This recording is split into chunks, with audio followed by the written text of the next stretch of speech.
Saya menyebutnya kampung hantu, walau saya nggak sensus mereka. Tapi jenis hantunya lengkap di rumah saya. Numplak semua di sini.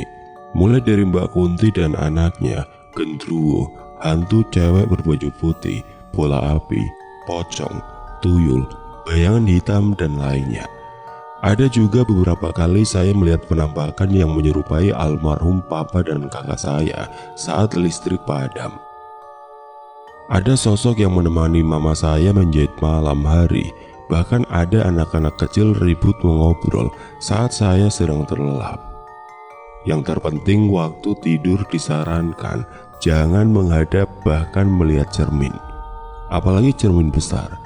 Bisa jadi mereka akan menampakkan diri di depan mata kita melalui cermin itu. Waktu saya kecil, saya sering banget ngelihat namanya makhluk astral. Di rumah saya kayak kampung hantu. Untungnya udah gede gini, saya sangat jarang lagi ngelihatnya. Mungkin karena saya sudah banyak dosa kali ya. Rumah saya memang sering disebut orang rumah tusuk sate. Karena kalau masuk ke lorong rumah saya, langsung mentok ke pagar rumah saya. Barulah, di samping rumah saya ada lorong kecil menuju ke RT lain. Rumah saya juga termasuk gede, walau cuma satu lantai. Saya punya teras dan halaman yang lumayan lah buat muat 3 unit mobil. Kata orang-orang rumah saya jadi persinggahan para hantu, jadi banyak pendatang baru juga yang ikut nimbrung di rumah saya. Dulu almarhum papa saya suka banget nanam pohon palem pantai. Pohon palem itu tinggi banget kalau udah tua, jadi tambah buat suasana rumah saya semakin horor. Bahkan ada 2 pohon palem legenda di rumah saya. Posisinya bersampingan, jadi kayak pintu masuk dunia lain gitu.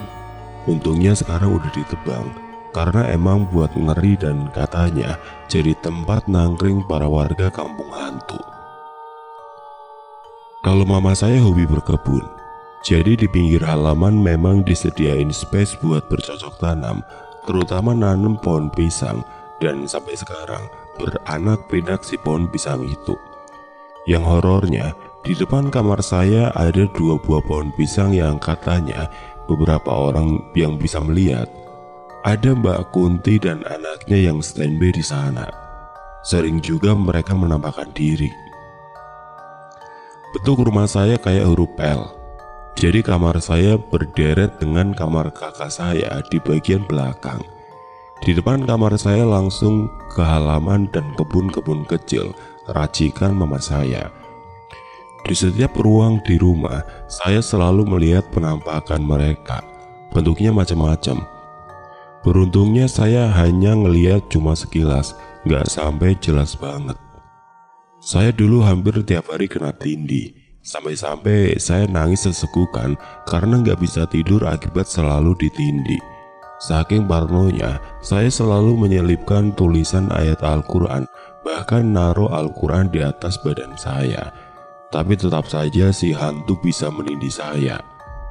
Walau dalam bahasa medisnya itu hanya penyumbatan darah, sehingga berefek pada sulit bergerak.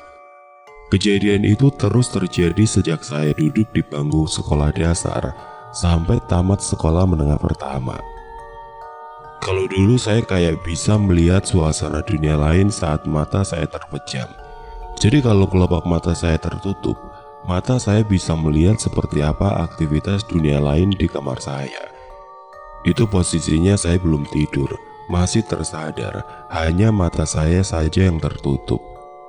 Saat saya tertindih, yang menindih saya terlihat jelas, mulai dari balita sampai sosok pria yang hanya sampai badannya aja yang kelihatan.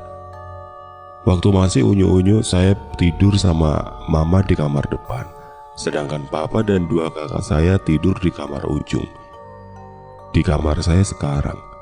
Pernah suatu waktu saya berada di kamar kakak saya sendirian. Lalu saya melihat ada bocah laki-laki yang mengintip dari balik jendela di luar kamar. Dia ngeliat saya. Karena saya penasaran, lama-lama saya liatin dan deketin. Si bocah masih aja nggak bergerak dari posisinya, ngeliatin saya dari balik kaca jendela. Pas saya terus mendekat ke jendela kaca dan menempelkan muka saya untuk melihat siapa itu bocah, ternyata nggak ada siapa-siapa di luar kamar saya. Masih di kamar ini, waktu saya masih SMP. Saya tidur siang sendirian, lalu tiba-tiba papa saya membangunkan saya, tapi saya ogah-ogahan untuk bangun. Sejam kemudian saya bangun dan melihat ada bola api berwarna putih, kayak penjar matahari. Di atas lemari baju di depan saya, bola api itu jelas banget kelihatan bersinar, besarnya lebih besar dari bola basket. Saya sempat memejamkan mata. Pas saya buka mata lagi, bola api itu menghilang. Segera saya bangun dan kabur dari kamar. Saya langsung ke ruangan tengah nyari papa saya. "Pak, ngapain sih tadi bangunin adik?" "Bangunin kamu? Lah, papa dari tadi di sini aja nggak ke kamar. Siapa coba yang bangunin kamu?" "Lah, jelas-jelas tadi papa bangunin adik di kamar. Kan adik sempat buka mata, tapi karena masih ngantuk jadi adik tidur lagi." "Papa nggak bangunin kamu, mungkin mimpi kali." "Tadi adik juga lihat ada bola api berpijar, Pak, di atas lemari baju di kamar." "Ah, masa Dek? Coba kamu ambil," ucap papa sambil cengengesan. Saya langsung diam. Kadang saya kesel kalau cerita soal ginian sama keluarga saya. Dikiranya saya main-main gitu. Masa kalau saya ngelihat penampakan mereka bilangnya gini, "Kalau ngelihat lagi, ajak kenalan dong, kan lumayan nambah temen," kata mereka. Selalu gitu kan nyesel jadinya. Awalnya takut jadi nyebelin, karena keseringan direspon kayak gitu, saya jadi males cerita sama keluarga saya. Kamar mandi di rumah saya ada 2, satu dekat dapur, satu lagi di belakang. Sekalian tempat cuci piring dan cuci baju.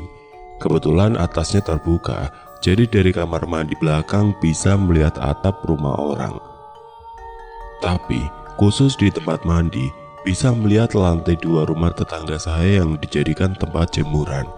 Kebetulan dulu waktu saya masih sekolah dasar, saya nggak malu mandi di luar dan kelihatan sama tetangga sebelah kalau lagi di lantai 2. Ya namanya juga masih anak-anak gitu. Waktu itu saya mandi sore sekitar pukul 4. Di tengah acara guyuran air bak, saya ngelihat ke arah jemuran tetangga. Pas saya lihat, ada anak laki-laki yang cuma pakai kolor putih doang, lagi berdiri di dekat tali jemuran tetangga. Mungkin maksudnya mau lihat saya mandi kali ya. Tapi saya nggak sampai kepikiran ke sana. Yang saya pikirin, itu bocah siapa ya? Karena tetangga saya nggak punya anak pria seumuran itu. Ada juga seusia saya tapi badannya gendut, dan nggak mungkin itu anak tetangga saya. Beda banget. Karena penasaran, saya terus ngeliatin itu anak. Si anak dengan ekspresi datar masih saja ngeliatin ke arah saya. Gak sampai setengah jam, saya langsung teriak kencang memanggil seluruh orang di dalam rumah. "Mama, kakak, kesini cepat!" teriak saya dengan suara yang cempreng. Seketika mama saya langsung datang ke kamar mandi belakang, disusul kakak dan papa saya juga. "Ada apa sih, Dek? Teriaknya kok gitu banget? Ketinggalan handuk apa?" tanya mama saya. "Itu mah di jemuran tetangga itu ada anak kecil liatin ke adik mulu," ucapku sembari menunjuk ke bocah itu. "Mana nggak ada kok, itu kan cuma jemuran celana jeans." "Enggak mah, itu anak kecil," jawabku meyakinkan mama. "Bukan Dek, itu jemuran celana, kamu salah lihat pasti," saut kakakku. "Itu anak kecil kak, pakai sempak aja," kembali jawabku terus meyakinkan mereka. "Ah, kamu ini ngelihatnya aneh-aneh aja. Ya udah masuk sana," kata papa. Aku langsung masuk ke dalam rumah ditemani mama, papa dan kakakku. Aku gak berani lagi menatap ke jemuran tetangga. Benar kata orang tua, kalau maghrib jangan keluyuran keluar rumah, dan saya baru tahu bahwa waktu itu memang harus dipatuhi. Masih di lokasi yang sama, jemuran tetangga. Sayangnya bukan selimut tetangga. Kebetulan tetangga saya itu buka warung dan selalu ramai. Saat saya keluar rumah, tepat maghrib-maghrib, saya berniat jajan snack. Mata saya langsung menatap ke arah jemuran tetangga di lantai 2. Betapa kagetnya saya, ternyata ada penampakan lain. Bukan penampakan bocah kolor putih, tapi pocong. Seumur-umur baru kali ini saya ngelihat bentuk asli pocong.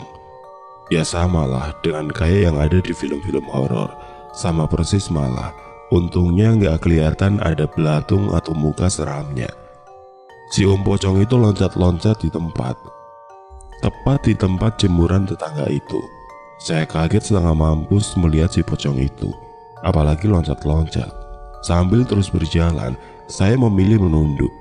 Karena penasaran, saya kembali mendongakkan kepala untuk memastikan kalau penglihatan saya tadi salah. Tapi tetap aja si pocong masih ada di posisi semula sambil loncat-loncat.